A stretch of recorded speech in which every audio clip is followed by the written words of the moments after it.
incredible. People are out of their office buildings, watching, crying, taking pictures. I've never seen anything like it down here. Jane, you said you saw the first plane. Did you get a glimpse of what kind of plane that was? We were told it was a small commuter plane. Well, it wasn't a Cessna or anything like that. It was a larger plane, a mid-sized plane, and we could hear it very low. And walking down the street, a couple of us looked at each other, thinking, what's happening? Then it veered drastically on its side through the buildings and then went into the upper floors of the World Trade Center tower. And we want to just mention that when the impact hit the first tower, you would hope that people who were in the second tower were beginning to evacuate, especially if air traffic control had some indication that this was deliberate. You'd hope that they were starting to get people out of the other tower before this second plane hit that tower. But I mean, if you tried to go up, you know, we've been upstairs in the towers of the, in the restaurant up there to try to get down. I mean, the elevators would have been jammed, no question, but if there was an indication that this was deliberate in the first case, you'd hope that they would immediately begin evacuation in the second tower. We've got another eyewitness that we'd like to speak with. Dan Dietrich is on the phone. Dan, tell me where you are and what you're seeing or what you saw. Okay, what I saw was one plane coming in low from the north down over 7th Avenue. It crashed into the top or the middle of one of the towers. 10 minutes later, I saw another plane crash into the other side of the tower at a lower level. It looked to me a small, commercial plane, the first plane that I saw. It crashed into the top of the tower, and there was a huge fireball, and there was a gaping hole in the side of the tower. As we were waiting outside and looking at it, another plane came in low, I believe from the other side, and hit the middle of the other tower. Now, I saw both planes, two separate planes, crash into each tower. And Dan, and again, the size of the planes, tell me about that. I would say that the plane was a mid-size, looked to be a commercial airline. I don't know. I thought perhaps, a commercial airline, a mid-size, not a jumbo jet. This, of course, is unconfirmed, but we are getting information from an employee of United Airlines. And again, we want to emphasize this is unconfirmed, but there is speculation that an American Airlines plane was hijacked and crashed on purpose into the World Trade Center, and that the second plane was another plane, perhaps hijacked, was then flown in to the second tower. Dan, tell me about people on the ground. Are you at a vantage point where you can see what's happening on the ground? I'm farther up in the West Village. I'm not on the ground near the base of the towers. Where were you when it actually happened? I was walking down 7th Avenue south at about Charles Street, which is about 15 or 20 blocks north of the towers. Well, obviously, this was a shocking thing for you to witness on this Tuesday morning, where some wires just came out and said in 1945, an Army Air Corps B-25, a twin-engine bomber, crashed into the 79th floor of the Empire State Building. That occurred in dense fog. This was a crystal clear day in Manhattan. So it is completely unclear how there would be any kind of problems with visibility.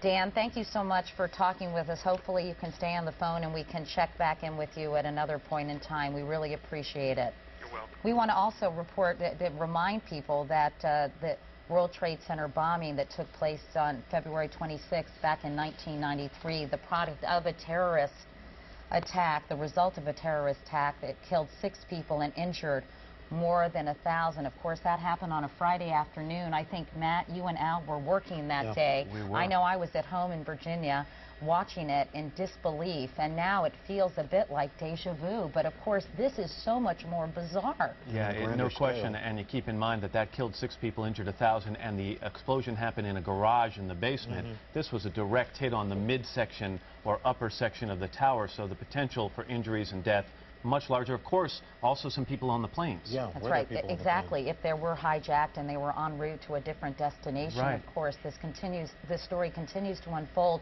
Bob Kerr joins us now. Bob, where are you and what can you tell us? Katie, good morning. I'm on the north lawn at the White House, and the first thing we look for here in light of what's happened is whether there is any unusual activity out here, whether there's an unusual police or Secret Service presence, people on the roof, that sort of thing. We don't see that as we speak. I did try to call the National Security Office here. As you know, the president is out of town. He is in Florida. We're told he has been informed of this. I can tell you that the White House National Security staff that remains here is in a senior level meeting, and we're hoping to hear from them as soon as possible. But Katie, the reaction here to the pictures you're seeing and to the initial pictures when they came up, even in what's called the lower press office here at the White House, was one of shock. I mean, people are just standing around television monitors looking at this. And when I say people, I don't mean just the reporters. I mean the people who are actually in the office who work here at the White House. So very little information is coming out of the White House at this juncture, but needless to say, if the speculation is true about some kind of terrorist event, this will be a major, major crisis for the Bush administration. Jim Miklashevsky is at the Pentagon now. Mick, are you hearing any more information from there? Well, according to U.S. intelligence officials, Katie, there appeared, at least to their knowledge, to be no specific threat involving hijacking airliners or any attacks on buildings in the New York area.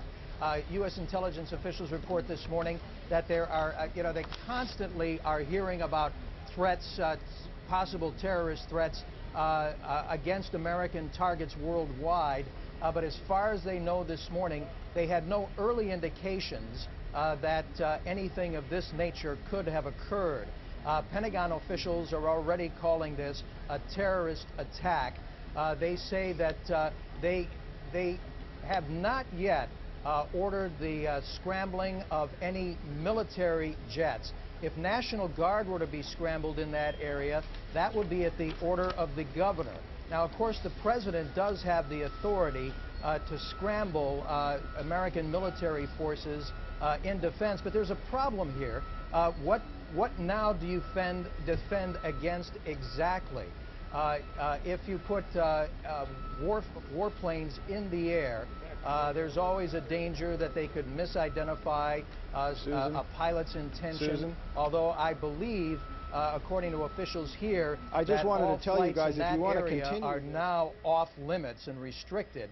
But so far, the U.S. military and Pentagon officials are scrambling to get as much information as they possibly can to determine what course of action, if any, the U.S. military would take. But Mick, they are describing this as a terrorist attack right now. There are some officials here in the Pentagon who are calling this an obvious terrorist attack based on very preliminary information. The information that intelligence officials are getting in terms of a possible hijacked plane, and of course the very horrifying video of the plane veering into the tower itself is a clear indication to everyone here that this is not an accident. All right, Jim Miklashevsky, thanks. And of course, the coordination that took place to have two planes hit the towers within 18 minutes of one another. Let's go back to the White House now. Bob Kerr is still standing by there. Bob, what can you tell us? Well, Matt, it was interesting to listen to Jim Miklashevsky there from the Pentagon. Of course, the president has the authority to scramble military forces, and this is a case, obviously, in which retaliation, if indeed it proves to be a terrorist incident, will be contemplated. But the usual course of events is it's an investigation. You know, unless someone steps forward, claims responsibility, the White House and other arms of the U.S. government will say, we have to determine who is responsible for this attack, try to pinpoint it, and then the U.S. usually says someone is going to be made to pay. But that is a big if we can determine exactly the origin of this terrorist attack. And so there are some implications to that. Let's go back to Jim Miklashevsky. Bob, thank you, at the Pentagon. Mick, you have more information? Well, Katie, Bob's exactly right, but what their primary concern right now is protecting the American public in the New York area right now against any possible further attacks by the air. They have no indications there will be, but there is some concern that since this appeared to be such a highly coordinated attack, that there may be other terrorist attacks that could be planned either in New York or elsewhere. This is absolutely the worst case scenario for the counter-terrorist planners because apparently, according to intelligence officials, there were no firm indications prior to this that anything like this could have happened. But in terms of scrambling the U.S. military, it would be for protection for the time being and not necessarily even thinking right now about any kind of retaliation. All right, David Gregory is now on the phone from Longboat Key, actually, where he's following the president. That's right. David? Yes, Katie, the president is about to begin an education event, which is obviously being canceled. The event will go forward insofar as the president, we expect momentarily, will come out and make a statement about this. He was made aware en route from his hotel to this school here in Sarasota where he was going to talk about education. He'll make a statement, then we're told by White House officials that he will quickly depart for Washington. We should mention, David, that New York City Airport or New York area airports have all been closed. The Lincoln Tunnel has been closed here in New York. While we're getting ready to listen to the president, let's go back to Jim Miklashevsky at the Pentagon. Jim, you talk about counter-terrorist measures that are in place. Can you shed any light for us on what kind of things are in place in the event of an attack of this nature? Well, Katie, it's very difficult for the U.S. military to respond to this kind of thing right now because it's unclear exactly who's behind it and if there are any other potential attacks or incidents like this, because this has obviously not been officially declared a terrorist attack, but all the experts who are looking at these pictures say there's no doubt about it. This was a coordinated terrorist attack. But who and why is very much unclear right now. And the problem with trying to then put planes in the air to try to prevent any further attacks is these are, after all, open airspaces for the most part. And it's difficult for the U.S. military to simply scramble jets and put them in the air. And then, according to officials here, then do what? This area, of course, according to officials here, is obviously going to be declared off limits in terms of any air traffic. But right now, officials here at the Pentagon are simply scrambling to find out first what happened and what potential reaction the U.S. military could provide in terms of protection. Possible further protection against any further potential attacks. And Mick, it's important to note that if these planes were hijacked, if they were carrying passengers, there isn't much that military officials could have done. You can't shoot down a plane like that for risk of the people on board, plus for the injuries you could cause on the ground in a place like Manhattan. Go ahead. That's exactly right. And the president, as we said earlier, does in fact have the authority to scramble the military to put them up in some kind of force protection mode. The governor has the Air National Guard at his disposal. He can do that. But again, officials are pretty much wondering exactly what to do in terms of protection and how. Again, to the terrorist officials, this is absolutely the worst case scenario because there right now seems to be not much they can do in terms of the aftermath. Mick, obviously, yeah, we're scrambling for information here. I would just want to read this Reuters wire that says 2 planes crashed into the towers of the World Trade Center on Tuesday morning, causing huge explosions and killing at least 6 people. CNBC TV said there were at least 1,000 injured. Both towers of the Lower Manhattan landmark, where thousands of people work, were the scenes of a bombing in 1993. The FBI told the Associated Press that it was, quote, foul play and not an accident. A person who answered the phone, that was reported by ABC, a person who answered the phone on the trading floor at interdealer broker Cantor Fitzgerald, located near the top of the World Trade Center, said, "We're blanking dying," when asked what was happening, and hung up. There was screaming and yelling in the background, and a follow-up call was not answered.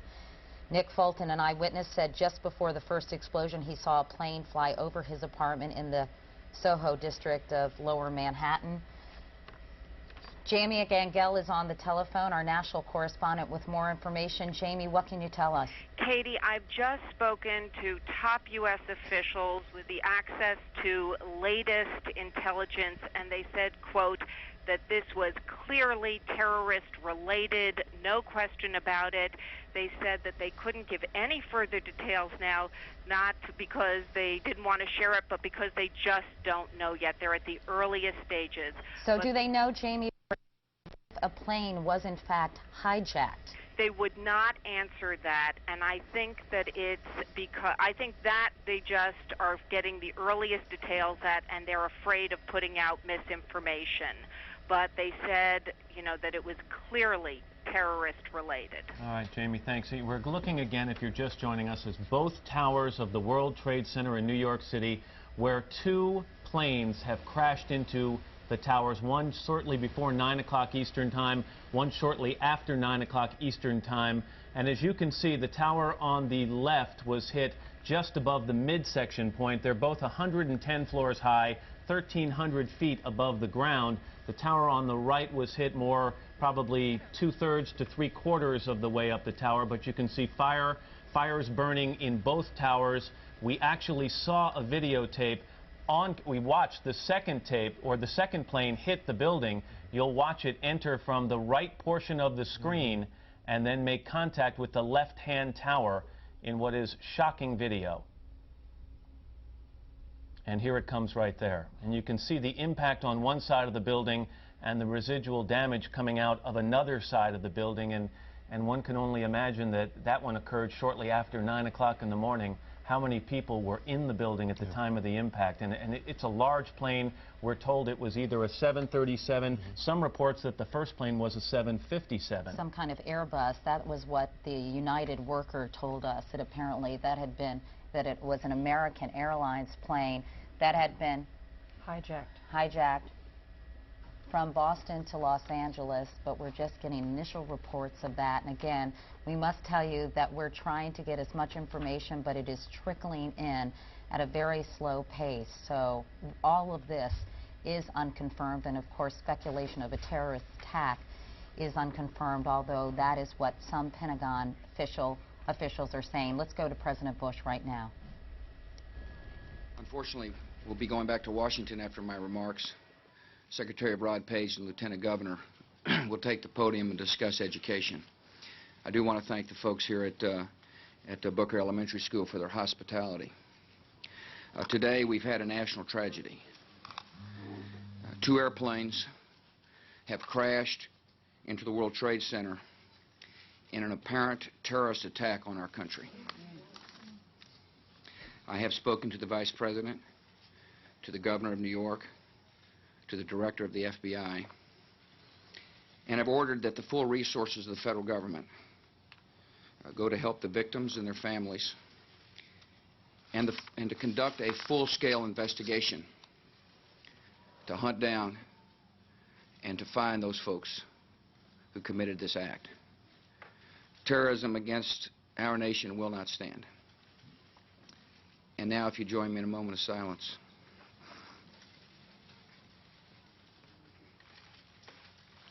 May God bless the victims, their families, and America. Thank you very much. No.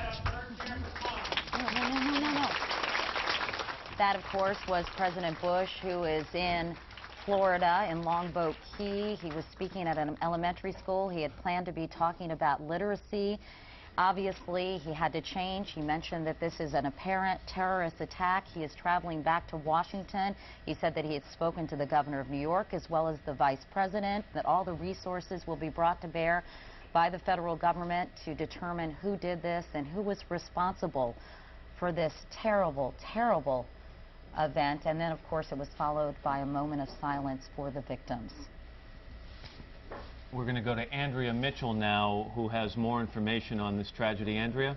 Matt and Katie, I've spoken to a top U.S. official who says that early reports to our intelligence community and to other officials within the administration are that this was a hijacked American Airlines plane en route from Boston to Los Angeles. One of the two planes they say, was apparently a hijacked American Airlines plane. They caution that early reports still need further confirmation, but this is at least what the U.S. government is being told by American Airlines officials, apparently. They are assuming and have obviously informed the president that this is a terror attack. And Andrea, we have no information as to in what term of the flight this plane was taken over, how much warning that air traffic controllers may have had that someone hostile was at the controls of this plane?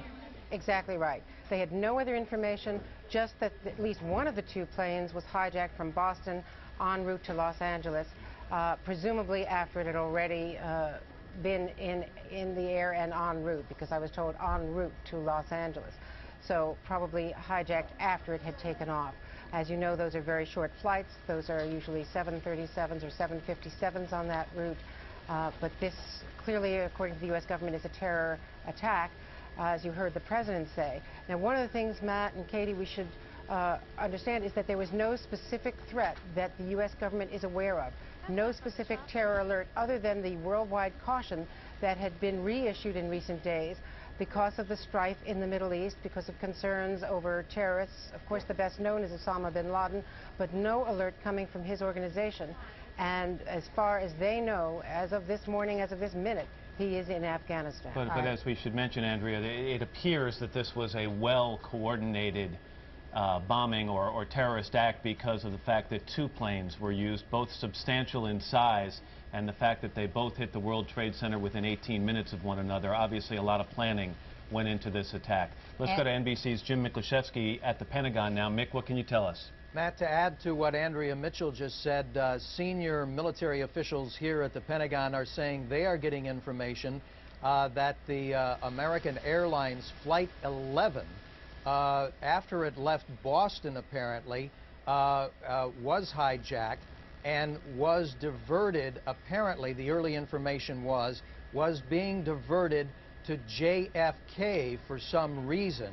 And then obviously nobody knows exactly who was at the controls of the plane, but it broke off its route from to Los Angeles and was headed toward JFK. That was the initial information that officials had received when obviously it did not go to JFK, but veered off and headed toward the World Trade Center. But again, no indication as to who may be responsible or who was at the controls of that plane when it rammed into the World Trade Center. Matt. Mick, thank you. We're going to be obviously talking with you throughout the morning, but right now we want to talk with Larry Johnson, a terrorism expert, in fact, the former Deputy Director of the State Department's Office on Counterterrorism. Mr. Johnson, can you please put this into some kind of perspective for us and give us your insight on what might have happened here? Well, first we need to be cautious before jumping to the conclusion that it's necessarily terrorism. I mean, I would be inclined, based upon the preliminary reports we've seen, to say that that's the case. But there's always the possibility that you may find out after the fact that this was some suicide pact for some reason that had nothing to do with politics. That said, this is a first. Back in 1992, there was 93, there was a Lufthansa plane hijacked from Germany, and it ended up landing in New York. And one of the concerns we had at that time was the possibility of that plane, under the control of a hijacker, flying it into one of the buildings. So, my concern now is that there's always a, we ignore terrorism. We talk a lot about it, but we ignore taking very practical steps on security fronts until something like this happens, and then the pendulum swings out to an extreme. The next thing you hear people talking about putting surface-to-air missiles on top of buildings to prevent this kind of thing. This is a very rare event. It's unlikely to be repeated, but, and I think President Bush put his finger on it, we have to find who did this, and any country, any nation in the world that is in any way involved and responsible, if it turns out to be terrorism, will require a response from the United States, and the United States has got to be willing to pay that price. Mr. Johnson, obviously we were completely stunned when about 25 minutes after the first explosion, or after the first plane crashed into one of the Twin Towers, another very large plane did the same thing. Right. And we've been talking with our correspondents all morning about sort of if another incident could happen on the heels of these two, what kind of measures are in place to prepare for something else that could conceivably happen? Well, I think one of those steps is already being taken. I was at National Airport getting ready to fly to LaGuardia when this occurred. They have shut down air traffic going in and out of the cities. Now, apart from shutting down the air traffic, you're talking about an enormous disruption economically for the nation right now with the air traffic not going in, and people are they're gonna err on the side of caution. I think across the board you're going to look at the major hubs in the United States where there are large buildings, Chicago, Atlanta, Los Angeles, and there are going to be extra measures taken. One possibility is you could start putting up air cover and require that planes stay within a particular area and do not approach any closer. And if they if they approach, you would go to the extremes of having the U.S. Air Force intercept. Larry, I wanted to ask you, all morning that correspondents have also been saying, particularly Bob Kerr and Jim Miklashevsky, that there was and Andrea Mitchell, no warning attached to this event. Right. Generally speaking, do we get some kind of, do U.S. officials, government agencies get some kind of warning from a particular group, or is this pretty, fairly typical in terms of an event happening without any foreshadowing? No, Katie, this unfortunately is typical. It's only in the movies that you get the advanced warnings. You look at every major terrorist incident against the United States, whether you're talking Pan Am 103, the World Trade Center, the USS Cole bombing, the bombing in Dhahran, Saudi Arabia. Okay. Rarely do you get an advance notice. Larry, I'm sorry to interrupt you, but Jim Miklashevsky has some new information at the Pentagon. I hope you'll stand by and continue to talk with us. Mick? Katie, I don't want to alarm anybody right now, but apparently it felt just a few moments ago like there was an explosion of some kind here at the Pentagon. We're on the E-ring of the Pentagon. We have a window that faces out toward the Potomac, toward the Kennedy Center. We haven't been able to see or hear anything after the initial blast. I just stepped out in the hallway. Security guards were herding people out of the building, and I saw just a moment ago as I looked outside, a number of construction workers who have been working here have taken flight. They're running as far away from the building as they can right now. I hear no sirens going off in the building. I see no smoke, but the building shook for just a couple of seconds. The windows rattled, and security personnel are doing what they can momentarily to clear this part of the building. Again, I have no idea whether it was part of the construction work, whether it was an accident, or what is going on. We're going to try to find those details and get them to you as soon as possible.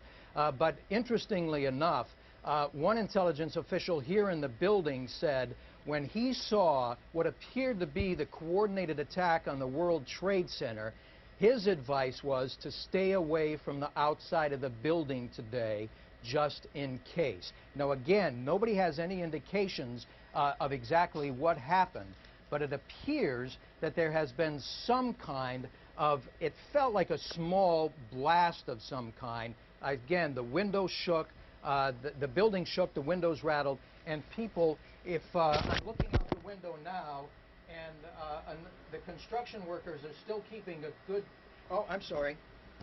the construction workers are still keeping a distance. That's all I can see, and I see no other extracurricular security activity right outside. But to get more information, I'm going to have to break away and walk down the hallway and see what it is exactly that happened here just a few moments ago. Mick, see what you can find out. Please be careful and let us know what's going on there. Meanwhile, we're going to go back to David Gregory, who is in Longboat Key, Florida, where President Bush was earlier this morning for an event on literacy. He was going to a school to talk with kids. David, what can you tell us? A little bit more about how all of this unfolded and what the president is going to do next. The president declared this an apparent terrorist act. He offered a prayer for the families, promised to hunt down, in his words, the people responsible for this. He will now travel back to Washington, and aides are telling us now that he will immediately convene a national security meeting to see what steps are taken next. David, I'm sorry to interrupt you, but we're looking at live pictures of the Pentagon where there is billowing smoke. Jim Miklashevsky just reported that he heard an explosion, and right now we're looking at an aerial view of the Pentagon. Mick, can you talk to us? Officially, nobody knows exactly what happened. I think the picture is pretty clear. According to one U.S. Army officer who went running past me at a full trot, he said that it appears that a bomb was detonated at the heliport. The heliport is a helicopter landing area right next to the Pentagon, just adjacent to the E-ring. The offices nearest the heliport area are U.S. Army, Reserve officers, and the Army Reserve offices are located there. But as you can see, it appears to be a pretty significant blast. To give you some perspective, we are almost on the opposite side of the building, the world's largest office building. And as I reported to you, we could feel the building shake and the windows rattle. And as I was in the hallway just a few moments ago, I could smell an acrid kind of smoke, the kind of almost what you'd smell when a fluorescent light goes bad, that kind of ballast smell. And authorities are clearing the building. I don't know if you can hear the sirens outside right now, but it appears that in what I think people here in the building are already describing as a highly sophisticated, coordinated attack, not only against the World Trade Center, but against the Pentagon and U.S. military right here in Washington. Tell me again, I worked at the Pentagon as well, and it is a huge building. I mean, it's miles and miles of offices. At what location did this seem to have detonated? It's at the heliport. The heliport, which is, as you sit in the Pentagon, you have the Potomac River and Washington, D.C. on one side, and the heliport is located almost exactly on the opposite side of the building, along one of the highways. Easily accessible, even though that they've increased security here significantly at the Pentagon within the past couple of years. That area... I want to mention to you, Mick, that we are hearing, again, unconfirmed reports that this was the result of a plane crashing in the area as well. I have no idea, Katie. All I know is that people who were in the building who came running from that part of the building thought it was a bomb of some kind. According to Chris Brown, my colleague who just came in, it appears that whatever it was, and perhaps it was a plane, Katie, if those are the initial reports, crashed into, or the damage is on the roof of the building at the heliport side of the Pentagon, which is just opposite of the Potomac River, as I just said. We're looking at the White House, Mick, because we are learning that there have been some evacuations from the White House. I'm assuming that everyone is being evacuated from the Pentagon? Well, nobody's given us the official word yet, but I think that's probably a safe bet. Thank goodness that was a helicopter that just flew by. I'm just a little nervous right now when you hear aircraft go past. But they have, in fact, evacuated that portion of the building.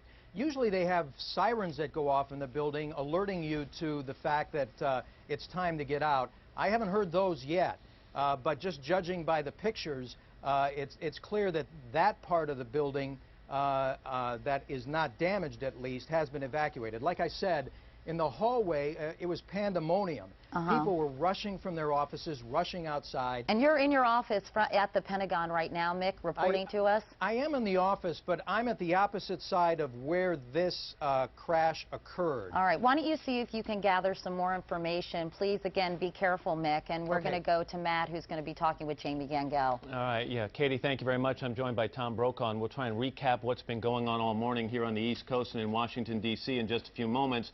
But we do want to go right now to NBC's or today's national correspondent, Jamie Gangel, with some more information. Jamie?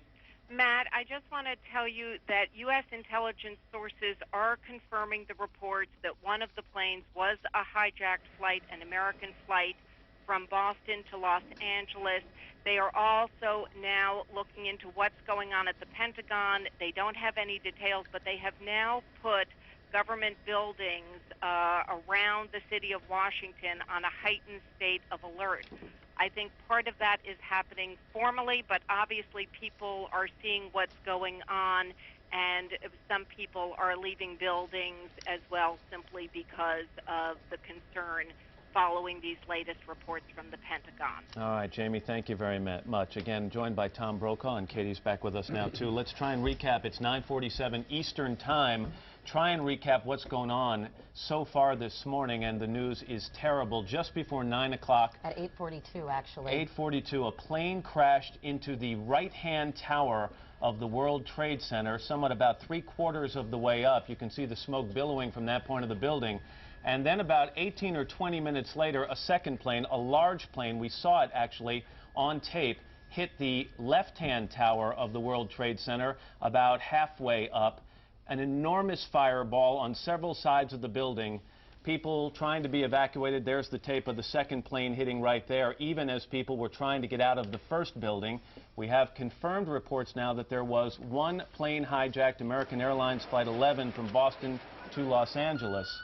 And that is apparently one of the planes used in this crash, Tony. Matt, there's a report on Dubai television that, in fact, the group claiming responsibility is the Democratic Front for the Liberation of Palestine. This comes, ironically, on a day when the Israeli Foreign Minister, Shimon Peres, is scheduled to meet with Yasser Arafat. Of course, we've had the meeting in South Africa for the past several days, in which the Palestinians were accusing the Israelis of racism. The United States vacated that meeting, but there hasn't been one specific incident. And the Israelis vacated that meeting as well. And the Israelis vacated it as well, but there has not been one specific incident. It's also worth pointing out that terrorism also always has two prongs to it, the physical threat and now the psychological threat. This does seem to be surreal, but in fact it is real when you have an explosion of undetermined origin at the Pentagon, the most conspicuous symbol of American capitalism, the Twin Trade Towers here in New York, two deliberate attacks on those towers today, and we do not know for sure who is responsible. And the Capitol, by the way, the U.S. Capitol has been evacuated. There have been evacuations taking place at the White House. Needless to say, many people in the Pentagon have left that building as well. Airports and here, in New York. by the way, in this building in Midtown New York, they have asked a lot of people at 30 Rockefeller Plaza to leave. It's another high-rise Capitol building, which is in New York. I came down the length of Manhattan, and a lot of people were simply unaware of what had happened as you tuned in the radio, and then they began to get it. It's election day here in New York. Primary day. And what we have is something that most Americans thought could never occur. As Larry Johnson, a terrorist expert I just spoke with a few moments ago, the former deputy director of the State Department Office on Counterterrorism, claimed this is a first, that he had never heard or seen anything like it. He talked about back in 1993 a German plane being hijacked, and there were fears when it was flown to New York that it might be crashed into something. Now, this is a major development. The Federal Aviation Administration has shut down all air traffic nationwide. This country has been immobilized by these terrorist attacks in terms of air travel today, and we don't know where it goes from here. We'll just ask that you stay with us so that as we get hard information, we can share that with you. There's going to be a lot of speculation. The President has described this apparently as a terrorist attack. The FBI has confirmed that an American Airlines flight, Boston to Los Angeles, was hijacked. It's believed that that was the first plane that went into the Twin Trade Towers. Let's go to James Kallstrom, Tom, if we could, the former director of the FBI here in New York. Mr. Kallstrom, I'm sure you've never seen anything like this. Do you have any information that might be helpful to us? Well, not particular information on this tragedy, but certainly what an incredible tragedy. And, you know, all of us in law enforcement and prior in law enforcement have talked for years, and the public has seen the hatred in the world. They've seen the bombing of the World Trade Center. They saw the conspiracy to blow up the tunnels in the United Nations and the FBI building back in the 90s. They've seen the bomb at the USS Cole and the bombings of our embassies in Africa. So, I mean, we've known for some time now that this hatred exists, and now it looks like that it's culminated in this absolutely horrendous, incredible act. against the United States. Jim, as someone who's Washington today. I'm sorry, as someone who's investigated some of these crimes in the past, and when we think back to 1993 and the World Trade Center bombing and what it took in terms of coordination and planning to pull off that one bomb in the World Trade Center, can you even speculate as to what it might take to coordinate this, what we think so far is a three-pronged attack this morning? Matt, it obviously took a lot of coordination. There's a lot of groups in the world that have the ability to coordinate these types of attacks. As you know, and most people should know, the United States is an open society. I mean, we've talked for years about the downside of having our borders basically open, and any given day people fly into our airports undocumented and turned into the population. They're not certainly all terrorism. They're not terrorists, but I mean, we live in a free society, and I'm not espousing we change that, but it's very, very difficult for the FBI and law enforcement to keep track of this when we live in the society that we live in. Jim, if you can stand by for just a moment, because Jim Miklashevsky at the Pentagon has some more information for us. Mick? Katie, my colleague Chris Brown here at the Pentagon encountered some of those who survived, whatever it was, whether it was a bomb or an airplane crashing into the Pentagon. One of the survivors who was reportedly injured, had various lacerations, was on the second floor of the D ring. That is one ring inside the outer ring of the Pentagon, when suddenly there was this horrific blast, and he said that the second floor buckled upward, and then the third floor above him actually collapsed downward. The scene on the other side of the building, as it's being described to us, there are people being removed on stretchers. Security forces are evacuating the building right now, and according to the officials here at the Pentagon, they still don't know exactly what it was, but as you reported, Katie, eyewitnesses reported that in fact it was a plane that crashed into the Pentagon. And Mick, any idea, I wasn't quite sure if you said this, about the number of people who might have been hurt or worse in this? No idea at all, Katie. As you know, having worked here, on any given day, this is a small city, 25 to 30,000 people may be working here at any one time. That portion of the Pentagon, by the way, had just been remodeled and just reopened.